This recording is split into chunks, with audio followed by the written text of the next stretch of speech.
for this opportunity. It's been wonderful being able to listen to all of you. I feel so inspired to hear your poetry and everything else. My name is Cameron Rogers. I've been a member of the Frederick Writers Salon for about a year now. And I'm going to read a short passage from my debut novel, Their Days Are Like Grass. It's a young adult romance novel set in Frederick, focusing on the art world and on creating an exhibition before the end of a deadline at the Delaplane Arts Center. My apologies, have I not been that audible? Sorry.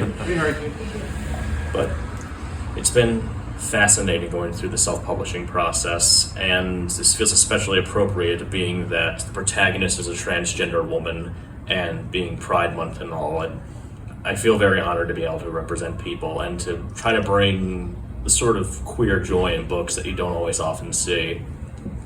In this section, the two protagonists, Rose and Armand, have begun their collaboration on the art exhibition, and she's been acting as his assistant, trying to help get him through artist's block, and to finish up the paintings in the exhibition that he's creating.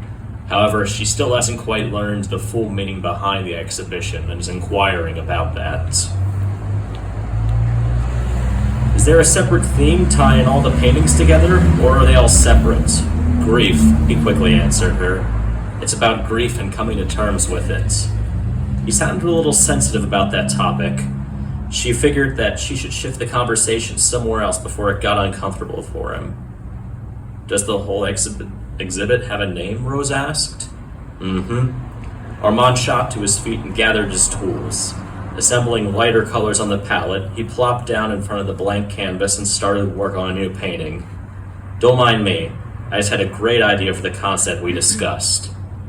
Hesitantly, she rose off the rug, brushing away strands of hair along her face. Mind telling me what it is? It's called His Days Are Like Grass. I had planned on calling it that from the start. Questions were only creating more questions. Armand's logic was like one of those Russian nesting dolls. Well, even those eventually ran out of places to hide their secrets.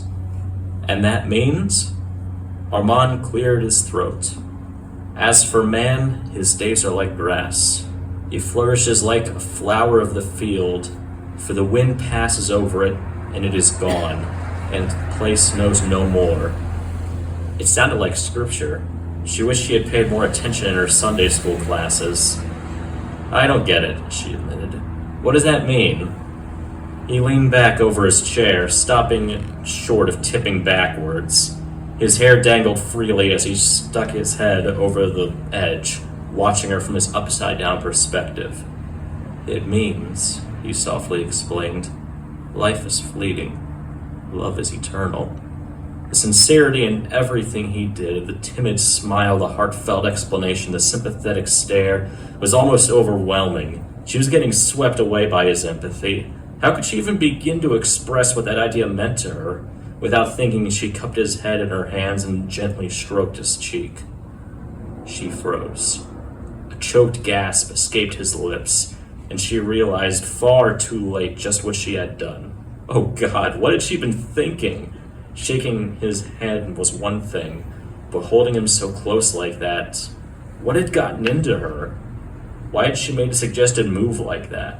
And why wasn't she letting go of him yet? Armand's cheeks glowed with a rosy tint. The two gazed into each other's eyes with abject anticipation, each one expecting the other to make a move. She could feel every pore of his soft skin, freshly shaved and thoroughly cleaned. His teeth were pressed against his lower lip, and God, why was that so adorable?